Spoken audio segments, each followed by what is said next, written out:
A gentle winter wind curled through the empty streets as the city fell quiet under the evening sky. Neon lights flickered in storefronts while hurried footsteps faded into the distance. A man sat alone on a bench tucked near the entrance of an old park. His tailored coat barely shielded him from the cold, yet he didn't seem to mind. The man was Robert Langston, a millionaire by title but a stranger to peace. His life was lined with sharp edges of deals, contracts, and boardroom silence. He had wealth, influence, and a name everyone respected, but at that moment he sat feeling like the poorest man in the city. His gaze was empty as he watched his breath curl into mist with every exhale. He had come here to escape the noise, not the city's noise, but the noise in his heart, the kind that wealth could never silence. It had been a year since he lost his wife, and the days had turned into a quiet sorrow. The world kept moving, but he felt stuck, unable to smile, unable to connect. His phone buzzed in his pocket again, but he didn't bother to check it. A soft sound caught his attention. Footsteps, light and cautious, approached from behind. He turned and saw a girl no older than 12 standing a few feet away. Her clothes were too thin for the season, her shoes mismatched and frayed. Her face, though tired, carried a strange kind of peace, a kind only found in those who have nothing to lose but still find reasons to give.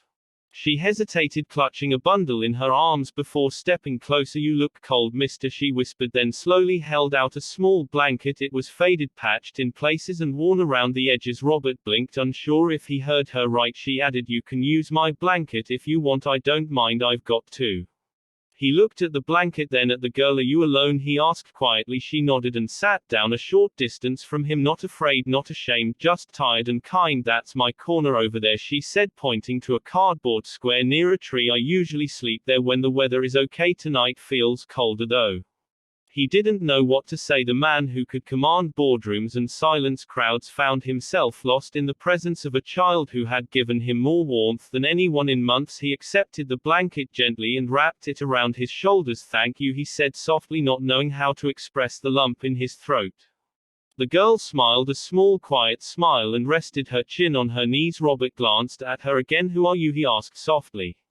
"My name's Leela," she replied. "My mom used to bring me here when I was little. We lived in a small apartment back then, but she got sick and then everything went bad. She passed and I've been around here since." He felt his chest tighten, so young and yet so worn down by life, and no one noticed, no one cared. "How long have you been out here?" he asked. "Couple months," she said. "I don't like shelters, too crowded. Some people are mean. I'm better out here. I make friends sometimes and people give me food. Sometimes I help an old man push his cart and he gives me oranges." Robert shook his head silently. He had passed by dozens of people like her in the past, but never stopped, never looked, never asked. Now here she was giving him warmth when he had everything but felt nothing. He reached into his coat and pulled out his wallet, offering her money. She looked at it, then shook her head. "Not everything's about money, mister," she said softly. "You look sad. That's why I gave you the blanket." His hand dropped slowly. She wasn't wrong. He was sad, and she saw right through the expensive clothes and polished shoes. She saw the emptiness in his eyes. They sat in silence for a while. She hummed a tune to herself, something soft and broken. He listened, and for the first time in months he felt something real, not forced, not distant.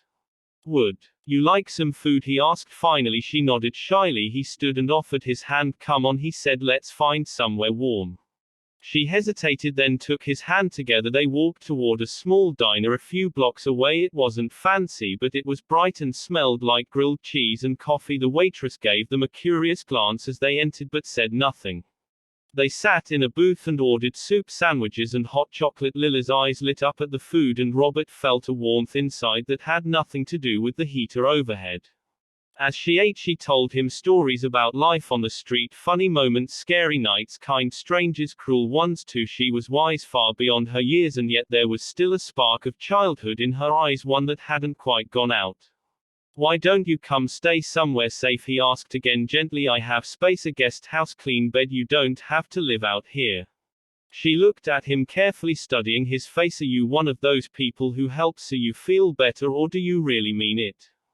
He smiled honestly. "I really mean it. I didn't know I was cold until you gave me a blanket. I didn't know I was lonely until you sat beside me." Leela didn't answer right away, but when they left the diner she didn't return to her corner. She followed him quietly, not because she trusted him fully, but because something about him felt real. She had good instincts, and they told her this man had no reason to lie. Robert took her to his estate, a wide, elegant property on the edge of the city, not too far from the park but hidden behind tall trees and iron gates. She gasped when she saw the garden, the lights, the sheer size of it all. "This is yours," she whispered in awe. "Yes," he said quietly, "but it's just a house without people, a place without laughter or warmth." He led her inside and showed her the guest room. It had soft sheets, plush pillows, and a window that looked out over the garden. "This is yours for as long as you want," he told her. She didn't cry, not then. She just nodded, said thank you, and curled up under the warm covers. He watched her sleep for a moment, then turned away, feeling something shift in his heart.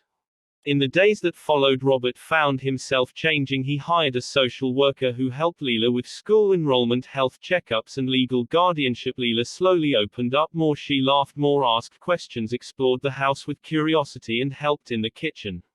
She made a blanket fort in the living room once, and Robert joined her, crawling inside awkwardly but laughing for the first time in months. "You're not so sad anymore," she told him one evening as they watched stars from the garden. "You helped me remember how to feel," he replied. He knew now that kindness came in the most unexpected forms, that love wasn't measured by what you had but by what you gave. She had nothing, yet gave him a piece of her world, and it changed his life. Years later, when Leela stood on the stage at her graduation, her speech included one simple sentence that made everyone fall silent. "Sometimes the richest hearts are found on the coldest benches, and the warmest gifts come from the poorest hands." Robert stood in the crowd watching her with pride, knowing that the blanket she once gave him had done more than warm his body, it had restored his soul.